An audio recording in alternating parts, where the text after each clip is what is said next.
안녕하세요. 오늘은 지난 시간에 전기 기초에 이어서 전개와 자개 부분에 대해서 말씀을 드리겠습니다. 전개와 자개, 전류가 흐르는 곳에는 항상 자기장이 따라갑니다. 그래서 전류가 이동하면서 만들어지는 그 일렉트릭 필드라고 하는 그 전개 부분과 또 마그네틱 필드라고 하는 자개 부분은 항상 동시에 만들어져서 작용을 하게 되는데, 우선 첫 번째로 전개 부분을 설명을 드리겠습니다. 전개 부분을 설명을 드리면 나머지 자개 부분은 그 기호만 틀리고 거의 같은 내용으로 이루어져 있고, 그 다음에 이 부분이 그 시험 소방설비 그 전기 일반 부분에 소방설비 기사 전기 일반 부분에 그렇게 큰 비중을 차지하지는 않아요. 간혹 한두 문제씩 나오는데, 그렇다고 해서 이 부분을 또 전혀 무시하고 갈 수 있는 부분은 아닙니다. 그래서 약간의 전개 부분만 좀 집중적으로 이해를 하시면 더 좋을 것 같은데, 전개라고 하는 거는 지난 시간에 전기 일반 할 때 쿠올롱의 법칙을 제가 설명을 드렸습니다. 쿠올롱의 법칙은 두 전하 사이에 작용하는 힘의 관계를 나타내는 것이다. 그래서 KR제곱분의 Q1, Q2 9 곱하기 10의 9승의 R제곱분의 Q1, Q2 이렇게 수식을 말씀을 드린 적이 있어요. 이 의미는 플러스 전하와 마이너스 전하가 있을 때 이 둘 사이에 작용하는 힘의 관계를 나타내는 것이다 라고 쿨롱의 법칙을 설명을 했는데, 이 전하 하나가 Q1, Q2가 있을 때 이 전하 하나가 영향을 미치는 부분이 어디까지냐. 예를 들면 이 전하 하나가 이만한 범위에 영향을 미친다. 그러면 얘가 여기까지 영향을 미친다는 뜻이에요. 다시 말하면 이 마이너스 전하가 여기에 있으면 얘가 이 전하를 끌어당길 수 없어요. 근데 이 전하도 얘가 자기가 가지고 있는 영역이 이만큼 힘의 공간이 있으면 얘는 얘를 당기고 얘는 얘를 당기니까 서로 이런 경우에는 달라붙겠지요. 그런데 만약에 이 전하가 이렇게 안 돼 있고 이 전하가 얘한테 영향을 주지 않을 만큼 아주 작은 전하가 있어요. 이 전하가 거의 0에 가까운 전하량을 가지고 있으면 이 전하가 얘를 끌고 들어올 수 있는, 얘는 이 전하에 영향을 미치지 않고 이 전하가 얘를 끌고 들어올 수 있는 영역이 어디까지냐. 예를 들면 요게 여기 있을 때, 여기 있을 때, 여기 있을 때 다르거든요. 그러니까 이 전하가 이 두 전하는 영향을 미치지 못하지만 이 전하는 이 플러스 전하가 이 전하를 끌고 들어올 수 있는 영역 안에 들어오는 거죠. 그렇게 생겼을 때 요 전하가 미칠 수 있는 이 공간, 요 필드를 일렉트릭 필드라고 하고 요거를 우리말로 전개다, 물론 한자 용어지만 전개다 이렇게 얘기를 합니다. 그러다 보니까 전개색이 2를 구할 때는 전하 2개가 아니라 전하 1개 Q, 나머지 하나는 Q2인데 Q2가 거의 0에 가까워. 0은 아니고 0에 가까우니까 무시할 정도가 돼서 요 공식이 전개의 세기에 대한 공식이 됩니다. 그래서 얘가 9 곱하기 10의 9승의 R제곱분의 Q라는 공식으로 전개의 공식이 만들어집니다. 그래서 그거를 보시면 될 것 같고, 그 다음에 그 밑에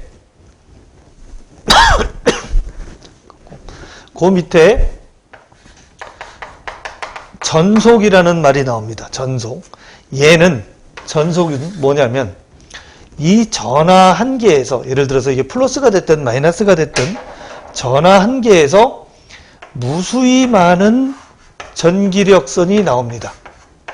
예를 들면 여러분들 그 어두운 밤중에 불덩어리 하나가 딱 떨어지면 그 불덩어리가 있는 거기에서 그 광선이 엄청난 수의 광선이 나오게 되죠. 이걸 몇 개냐고 따져서 물으면 셀 수 없을 정도의 광선이 나온다고 얘기하겠죠. 마찬가지로 전기입자 한 개에서는 무수히 많은 전기력선이 나오게 돼요. 이거는 빛입자는 광선, 전기입자는 전기력선 이렇게 얘기를 하는데, 마찬가지로 전기입자 한 개에서는 무수히 많은 전기력선이 나오는데, 그렇게 하다 보니까 이 전기력선의 수를 계산을 하면 얘가 가지고 있는 힘의 크기가 결정이 되는데, 이거를 수를 계산하기가 굉장히 어려워요. 이 전기입자가 속해져 있는 이 공간에 매질이 어떤 상태냐, 물속이냐, 공기 중이냐, 진공 상태냐에 따라서 이 수가 다 달라지기 때문에 이거를 이렇게 하면 계산을 할 수가 없으니까 그냥 1쿨롱의 전하 한 개에서 그냥 한 개의 전기력선이 나온다. 그리고 이 전기력선을 얘랑 같이 전기력선이라고 용어를 쓰면은 이게 헷갈리니까 1쿨롱의 전하 한 개에서는 한 개의 전기력선이 나온다고 가정을 하고 이거는 전속이라고 부르자 이렇게 얘기한 겁니다. 그러니까 말하자면 5쿨롱의 전하에서는 5개의 전속이 나온다고 보는 거죠. 그러니까 여기에서 전속이라고 하는 거를 파이라고 우리가 표시를 하는데, 파이는 결국 전하량하고 똑같은 거예요. 1쿨롱이면 1개, 10쿨롱이면 10개. 그래서 이게 덴서티라고 하는 밀도를 따져보니까 일정 면적당 몇 개의 전속이 나오느냐, 이거를 따져보니까 전속 밀도라고 하는 그 내용이 나오게 되는 겁니다. 그래서 여러분들 거기에 보시면 전속 Q, 파이는 Q 이게 나온 게 이렇게 가정을 하고 만들어 놓은 것입니다. 이게 이제 가우스의 법칙이라고 하는데, 어쨌든 1쿨롱에서는 한 개의 전기력선이 나온다고 하고 계산을 해보자. 그래야지 우리가 계산하기가 수월하니까 그렇게 합시다 라고 약속을 한 겁니다. 그리고 단위 면적당 몇 개의 전속이 나오느냐, 전속 밀도를 따지는 거죠. 그리고 이렇게 하다 보니까 D는 이퀄 S분의 파이가 S분의 Q로도 만들어지는 거죠. 파이하고 Q하고 같다고 봤으니까. 여기에서 이 구의 면적을 따져보니까 얘가 이제 4파이 R제곱분의 1 이렇게 해도 만들어지는 거예요.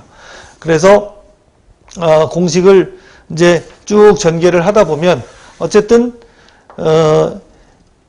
전속 밀도와 전속과에 관련된 이런 내용들이 정의가 이제 만들어지고요.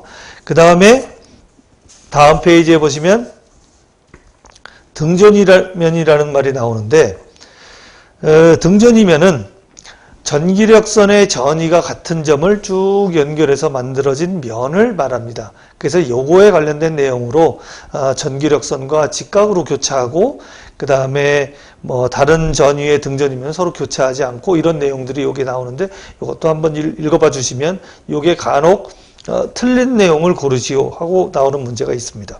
다음은 전위차라는 말이 나옵니다. 이게 전위차라는 말이 나오는데, 전위차는 우리가 알고 있는 전압을 형성해요. 예를 들면 높이가 요만한 게 있고 요만한 게 있어요. 여기서 떨어지는 힘과 여기서 떨어지는 힘이 다르겠죠. 위에서 떨어지면 여기는 VA의 높이를 가지고 있고 여기는 VB의 높이를 가지고 있는데, 요 사이 VA-VB가 전위차 VAB가 되는 겁니다.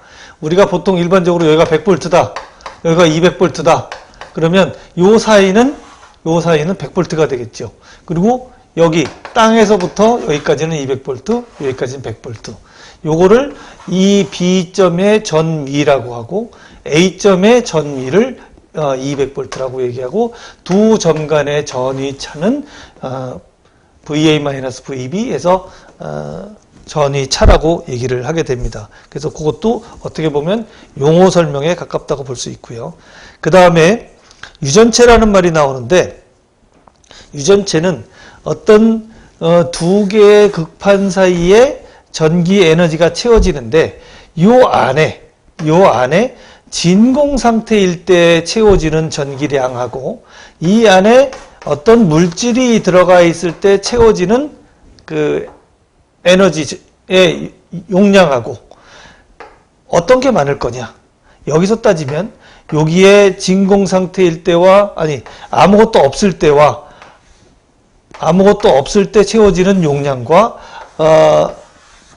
이 B가 이 채워져 있을 때 그 쌓이는 전기 에너지의 비율, 요거를 유전율이라고 얘기하는데 그거를 우리가 입실론이라고 얘기합니다. 입실론.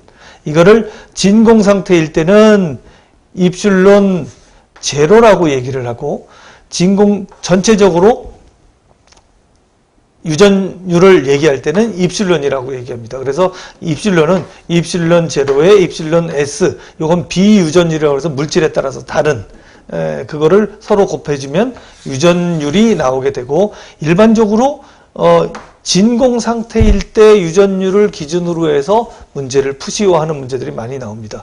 요게 8.85 아직 진공 상태는 항상 정해져 있기 때문에 8.85 곱하기 10의 마이너스 12 요 내용을 암기를 해 두시는 것도 괜찮습니다. 이게 난이도가 좀 낮게 문제가 나올 때는 얘를 알려주고 난이도를 조금 높일 때는 이 값을 알려주지 않습니다. 그러니까 요거를 이왕이면 8.85 곱하기 10의 마이너스 12승이라는 요 숫자를 하나 암기해 두시면 진공 상태일 때의 유전율의 값을 미리 알아두시는 것이 좋을 것 같습니다. 그래서 그렇게 이해를 하시면 될 것 같고요.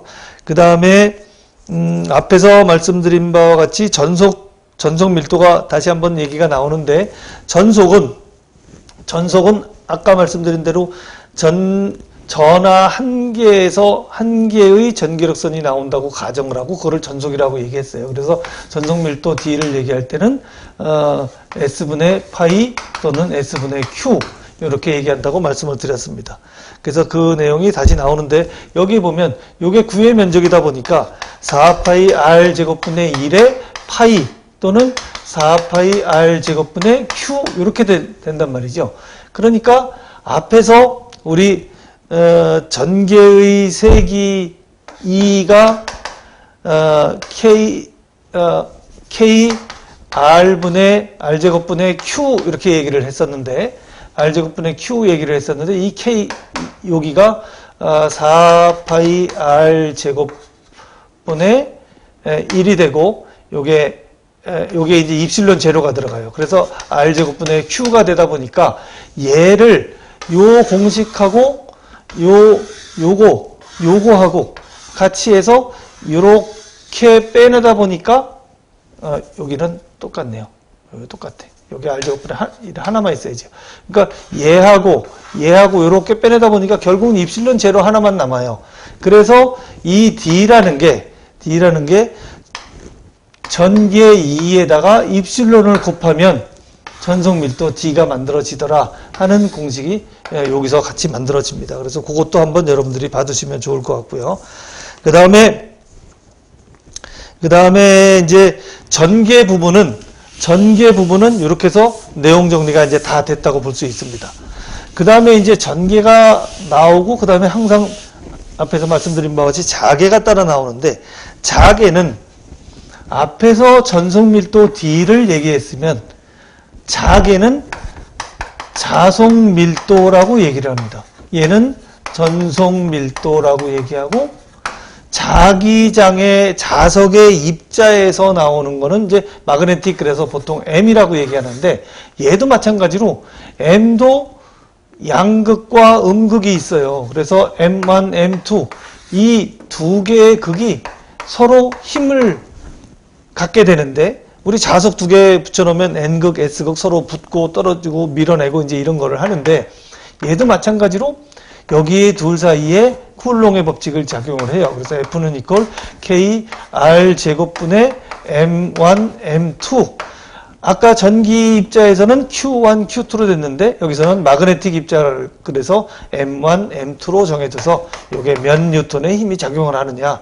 그래서 쿨롱의 법칙은 거리의 제곱에는 반비례하고 두 전하 또는 두 자극의 곱에는 비례한다. 이것이 쿨롱의 법칙이에요. 그래서 얘도 쿨롱의 법칙이다. 이렇게 얘기해서 전개와 똑같은 패턴으로 지금 나가게 됩니다. 그래서 D는 전속 밀도라고 하고 B라고 하는 거는 자속 밀도라고 얘기를 해요. 그래서 여기서 자속 밀도도 똑같이 B는 이퀄 S분의 파이로 이렇게 정의를 하는데, 얘도 자석 입자 한 개에서 한 개의 자기력선이 나온다고 가정을 하고 M과 파이를 같이 놓는 거예요. 여기는 Q와 파이를 같이 놨었죠. 얘는 M과 파이를 같이 놔서 S분의 M, S분의 파이 이렇게 할 수 있어요. 그래서 그 부분에 대한 설명이 지금 나와 있는 거고요. 그 다음에 전류가 흐르는 곳에 자기력이 항상 존재를 하는데 F는 이퀄 NI, 전류의 양 또는 거기에 예를 들면 코일이다 그러면 코일의 요 감긴 횟수만큼의 힘이 작용을 한다. 그래서 거기 F는 이퀄 NI의 힘에 관련된 공식도 여러분들 한번 봐주면 좋을 것 같고요. 그 다음에 비오사바르의 법칙이라는 것이 나오는데, 요거는 이런 내용입니다. 예를 들어서 전선이 이렇게 되어 있는 전선이 있는데, 이 전선에 전류가 흐르면 이 전선 주변에는 자기장이 이렇게 전선을 감아가는 오른 나사의 방향으로 감아가는 방향으로 자기장이 발생이 돼요. 여기서 말하면 자석 밀도 B가 발생이 될 수 있어요. 그러니까 파이가 발생이 돼서 이 주변에 우리 흔히 얘기하는 전자파 하는 게 지금 이 내용입니다. 전류가 전선을 따라서 이동을 하면 이 주변에 자기장이 막 이렇게 생겨서 같이 따라서 이동을 해요. 그런데 요 지점에서 볼 때 여기에서 만들어진 요 구간에서 만들어진 자기장이 여기에 얼마만큼의 영향을 줄까? 여기서 볼 때 요 구간에서 만들어진 자기장으로 인해서 여기에 얼마만큼의 자개의 세기가 전해질까 하는 것을 구하는 것이 비오라는 사람과 사바르라는 사람이 두 사람이 만들어낸 공동 법칙이에요. 그래서 비오 사바르 이렇게 돼 있습니다. 그래서 여기에 각도가 세타에서 거기에 보면 4파이분의 1 R제곱분의 QDV에 사인 세타 이렇게 돼 있는데, 여기 각도 뭐 이렇게 돼 있을 수도 있고 이렇게 돼 있을 수도 있고, 요 각도와 여기에 거리, 그 다음에 요 구간의 거리, 요거를 나타내서 DH의 세기를 구하는 것이 요 구간에서의 자개의 세기를 구하는 것이 그 비오사바르의 법칙이다. 그렇게 보시면 될 것 같고요. 그 다음에 전류의 자기작용 부분에서는 암페어의 오른나사의 법칙과 암페어의 주의 적분 법칙 두 가지가 있는데, 오른나사의 법칙은 전류가 전선을 따라서 쭉 직진을 하면 전선 주변을, 여기서 말씀드린 바와 같이 전선 주변을 오른나사의 방향으로 회전하면서 자기장이 같이 따라서 쫙 직진한다는 거예요. 전류가 전선을 직진으로 가면 그 주변을 회전하면서 따라가는 것이 자기장이다. 그래서 오른나사의 법칙이라고 하고, 주의 적분 법칙은 반대로 전류가 흐르는 전선이 이렇게 생겼을 때 이게 전류가 여기 흐르면 이 전선 안쪽으로 막 자기장이 형성을 해서 따라가면서 이렇게 직진으로 자기장이 만들어지는데, 이 전체를 합친 자기장의 세기를 구하는 것이 암페어의 주의 적분 법칙이다. 그렇게 이해하시면 돼요. 그리고 요 모양에 따라서, 이 전선의 모양에 따라서 무한 직선 도체냐, 또 무한장 원통형 도체냐, 또 무한장 솔레노이드 형상이냐, 환상 솔레노이드냐, 원형 코일이냐에 따라서 그 만들어지는 자개의 세기가 달라져요. 다음은 전자력 부분인데, 전자력에서는 그 프레밍의 왼선 법칙 또는 오른선 법칙 이런 것들이 적용을 합니다. 그래서 전자력이냐 기전력이냐.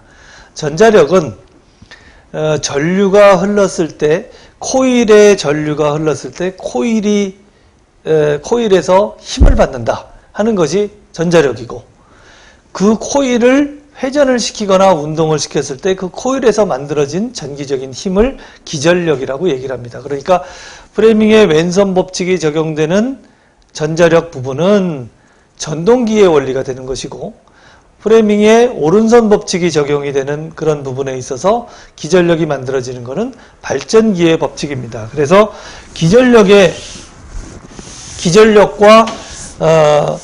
전자력의 부분에서 전자력, 힘은, 전동기가 돌아가는 힘은 B, L, I, sin, 세타. 여기에서 B는 아까 자석밀도 B죠. 자석밀도 B. 이 길이는 코일과 마주 닿는 길이에요. 코일과 마주 닿는 길이. 그 다음에 요거는 전류고, 이거는 각도고. 그래서 자석이 세거나 코일과 자석이 마주 닿는 길이가 길거나 전류의 세기가 세면 이 힘이 무조건 세진다. 그 다음에 이 코일이 돌아가는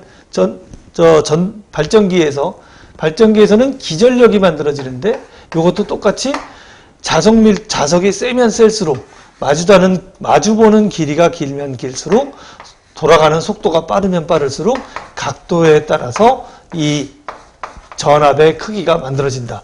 기전력, 요거를 영어로 따지면 Elective Motive Force 그럽니다. 그래서 Elective Motive Force, 그래서 EMF로 쓰는 경우도 있고 E라고 쓰는 경우도 있어요.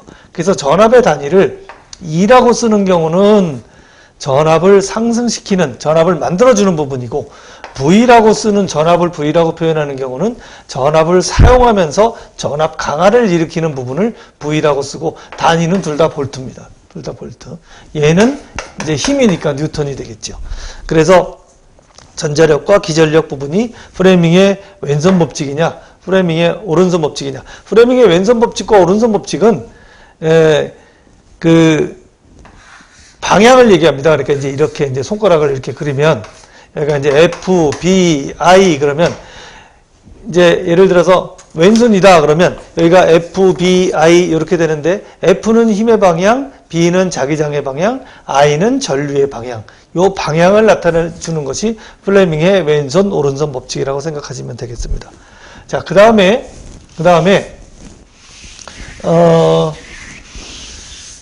전자유도라는 말이 나오는데, 전자유도는 자기장이 영향을 미쳐서 다른 쪽에서 전압을 형성하는 부분이에요. 예를 들면 이제 제일 대표적인 게 변압기인데, 변압기가 두 개의 코일이 이렇게 있어요. 이쪽에는 1차 코일이고 이쪽에는 2차 코일인데 서로 전기적으로 완전히 절연이 돼 있어요. 전기는 통하지가 않아요. 이쪽에서 전류를 흘려주면 이 전류가 막 이쪽에서 흘러요.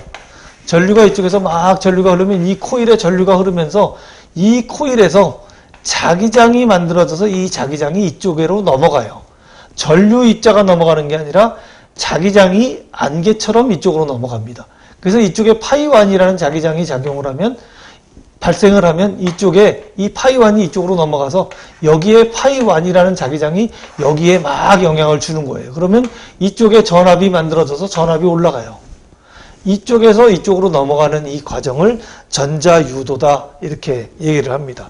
그래서 여기에서 만들어지는 전압의 크기가 전류가 흐르는 방향과 반대 방향의 기전력이 만들어져서 NDT분의 D파이 또는 얘가 인덕턴스인데 LDT분의 DI라는 공식으로 여기에 기전력이 만들어집니다. 그러니까 이쪽에가 N1번, 이쪽에가 N2번, 그럼 여기가 N1, 여기가 L1 뭐 이렇게 되겠죠. 이쪽으로 만들어지면 N2분의 DT분의 D파이 뭐 이렇게 되겠죠.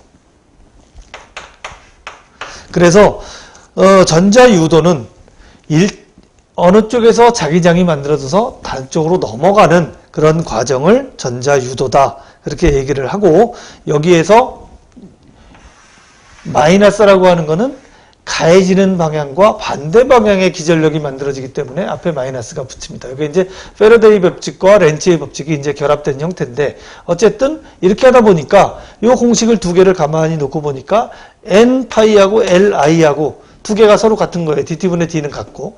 그러니까 n파이하고 li가 같구나. 그러니까 여기서 인덕턴스도 구할 수 있고 뭐 전류도 구할 수 있고 이렇게 구해지는 거죠. 그래서 여러분들 이제 거기 보시면 그 전자 유도에 관련된 공식들이 그렇게 나와 있고요. 그 다음에 이제 또 하나가 뭐냐면 이제 여기서 자기장에 관련된 내용들은 주로 인덕턴스에 관련된 내용들이 많은데, 아까 전 시간에 그 수동소자 RLC를 설명할 때 인덕턴스 L을 잠깐 언급을 했어요. 이 인덕턴스가 굉장히 중요한 요소인데, 인덕턴스 두 개를 이렇게 연결을 하면, 인덕턴스 두 개를 연결하면 L1, L2, 인덕턴스를 이제 L이라고 얘기합니다. 이제 단위는 헬리인데, 이 L1, L2, 일반적으로는 L1, L2가 직렬로 연결되면 저항처럼 두 개를 더해요. 얘가 100mH, 얘가 50mH, 그러면 더하면 150mH 이렇게 더하는 건데, 요게 자기적으로 결합이 됐다. 무슨 말이냐면, 요거를 감아놓은 통이 여기 있고 이거를 감아놓은 통이 여기 있어서 각각의 통에다가 따로따로 감으면 자기적 결합이 안 돼 있어요. 그런데 이 한 통에다가 여기다가 L1을 이렇게 감고 여기다가 L2를 이렇게 감아요. 그러면 이게 한 통에다가 두 개의 코일을 감아 놓으면 여기에 전류가 흐를 때 만들어진 자기장과 여기에 전류 흐를 때 만들어진 자기장이 서로 영향을 미쳐요. 그랬을 경우에 요 사이에는, 둘 사이에는 보이지 않는 가상의 인덕턴스가 생깁니다. 얘 같은 경우는 서로 따로따로 생겨 있는 보빈에다가 감아 놓은 거예요. 서로 영향을 안 미치도록 여기가 끊어져 있는데, 얘는 한 통에다 감아 놓으니까 서로 영향을 미쳐서, 이럴 경우에는 L1 더하기 L2 이렇게 이어졌을 경우에 이렇게 더해지고 여기다가 플러스 서로 영향을 줘서 만들어지는 인덕턴스가, 가상의 인덕턴스가 또 하나 만들어져요. 그런데 이 가상의 인덕턴스를 뭐라고 그러냐면 상호 작용을 해서 만들어진 인덕턴스다. 그래서 상호 인덕턴스라고 얘기를 하는 겁니다. 이게 이제 M이에요. Mutual Inductance 이렇게 얘기하는데, 요게 플러스가 될 수도 있고 마이너스가 될 수도 있어요. 요게 감겨진 방향이 요렇게 하면 같은 방향으로 감았다는 거예요. 이렇게 감았으면 얘도 이렇게 감아서 이렇게 연결한 건데, 서로 반대 방향으로 감는 경우가 있어요. 이렇게 감고 이렇게 감고, 얘는 이렇게 감았는데 얘는 이렇게 감아서 서로 연결시켰어요. 그러면 얘는 부호가 마이너스가 돼요. 반대 방향일 때는 마이너스가 되고 같은 방향일 때는 플러스가 되고, 그러니까 이 방향일 때는 마이너스, 이 방향일 때는 플러스가 되는 거죠. 상호 인덕턴스가. 이해되시겠죠? 그래서 그렇게 해서 상호 인덕턴스를 나타내고, 여기에서 또 하나, 여기에서 요 결합이 자기적으로 결합됐다, 얘는 자기적으로 분리됐다, 이렇게 얘기하는데, 요 자기적으로 결합된 정도를 나타내는 것이 K예요. K. 자기적 결합 정도를 나타내는 것이 K인데, 요 공식이 루트 L1 L2분의 M이다. 요 공식 하나도 외워두시는데, 요게 이 코일이 자기적으로 얼마나 잘 결합이 됐느냐 안 됐느냐를 나타내는 것이다. 이렇게 생각을 하시면 됩니다. 그래서 지금 요 부분까지 보시면 기본적으로 내용은 어느 정도 이제 인덕턴스에 관한 내용들도 지금 쭉 나와 있고요. 다음에 이제 간단하게 말씀드릴 게 뭐냐면 전류의 열작용입니다. 전류가 어떤 도선을 통과할 때는 항상 열 또는 빛으로 에너지를 발산을 하는데, 어떻게 보면 전류가 지나가는 자리에는 항상 열이 있다고 생각하면 됩니다. 그런데 그 열을 발생시키기 위해서는 항상 저항이라는 게 존재하는데, 그 저항값이 그렇게 크지 않다면 열이 덜 발생하는 거고, 저항값이 크다면 열이 많이 발생하게 그렇게 됩니다. 그래서 온도에 따라서 같은 물질이라도 온도에 따라서 그 발생되는 열이나 이런 것들이 틀리고, 또 같은 물질이라도 온도에 따라서 저항값이 틀립니다. 그래서 그거에 대한 내용들이 거기 나오는데, 그 어떤 온도에서의 저항값은 원래 저항값에다가 뭔가 좀 더해져요. 그런데 뭔가 더해지는데 이게 플러스가 될 수도 있고 마이너스가 될 수도 있는데, 여기에서 그 작용을 하는 게 알파 제로 또는 알파 온도 계수예요. 이 온도 계수가 플러스 또는 마이너스로 만들어져요.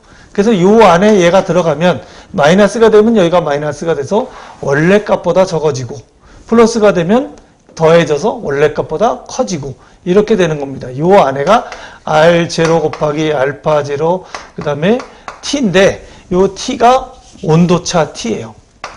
T2-T1 몇 도 차이 나느냐 하는 것이, 현재 온도에서 20도씨 이상 높을 때 저항값이 어떻게 달라지느냐 하는 것이 거기 앞에 있는 온도 변화에 따른 저항 변화, 이렇게 됩니다.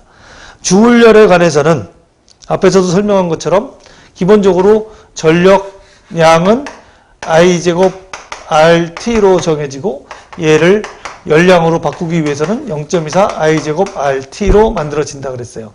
그래서 이게 이제 주울의 법칙인데, 이게 비열, 열량, 그 다음에 질량, 비열, 질량, 온도, 요거에 관련된 공식으로는 MCT라는 것도 공식이 만들어진다. 이게 다 칼로리죠. 그래서 요 관계를 나타낸 것이 주울열이고요. 그 다음에 요거는 소방에서 그래도 비교적 중요한 부분 중에 하나인데, 열과 기전력과의 현상을 다루는 것 중에서 재애백 효과가 있어요. 이 재애백 효과는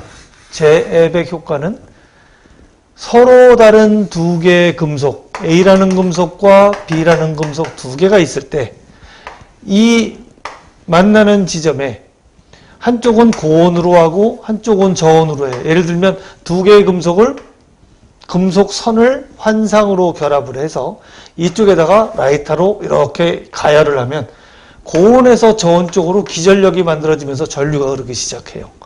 요거를 이렇게 만들어진 소자를 열전대 소자라고 하는데, 이 열전대 소자가 소방에서 화재 감지기 중에 열 감지기의 열 센서 부분의 소자로 많이 쓰이는 경우가 있어요. 그래서 열전대의 기본적인 원리가 뭐냐 그러면 재배백 효과, 지배백 효과, 재배백 효과, 그렇게 얘기를 하는데, 그게 열전대를 만들어내는 현상을 이용한 것이다. 이렇게 이해하시면 됩니다. 그래서 재배백 효과는 열전대다. 이렇게 하시고, 소방에서 열전대의 원리가 된다 그럼 재배백 효과를 쓰시면 돼요. 요거의 반대로 펠티의 효과라고 있는데, 요거는 얘는 여기다 가열을 해서 기전력을 만들어내는 건데, 펠티의 효과는 반대로 서로 다른 두 금속선에다가 전류를 강제로 흘려서 통과시키면 한쪽은 발열을 하고 한쪽은 흡열을 합니다. 그래서 요거는 한쪽 공간에 열을 흡수해서 반대쪽으로 열을 발열해내니까 요거는 소형 냉장고의 원리로 적용을 하는 것이 펠티의 효과입니다. 요거 두 개를 적당히 조합을 해서 톰슨 효과라는 것도 있고요. 자, 그 다음에 이제 전지에 대해서 나오는데, 다음 페이지에 전지는 두 가지 종류입니다. 1차 전지, 2차 전지인데, 1차 전지는 한 번 쓰고 버리는 거고, 2차 전지는 한 번 쓰고 다시 재사용을 하는 전지입니다. 그래서 여러분들이 쓰고 있는 휴대폰이나 이런 것들이 다 2차 전지로 만들어지는데, 소방에서도 비상용 전지로 사용하는 거는 항상 2차 전지가 들어가 있어요. 근데 2차 전지 종류가 납축 전지와 알카리 전지로 이루어져 있는데, 소방에서 쓰는 거는 알카리 전지입니다. 알카리 전지 중에서도 니켈 카드뮴 전지를 사용을 하는데, 여러분들이 소방을 공부하시면서 전지다 그러면 다른 거 생각하지 마시고 그냥 니켈 카드뮴 전지를 사용하는구나, 니켈 카드뮴 전지, 이렇게 생각하시면 돼요. 그런데 이거를 항상 뭐하고 비교를 하냐면 납축전지하고 비교를 하다 보니까 납축전지의 충방전식, 그 다음에 알카리 전지 중에 니켈 카드뮴 전지의 충방 전식이 책에 있는 것처럼, 교재에 있는 것처럼 그렇게 나옵니다. 그래서 그거 공식을 항상 봐두시고, 요 공식을 맞느냐 틀리느냐 하는 부분이 나와요.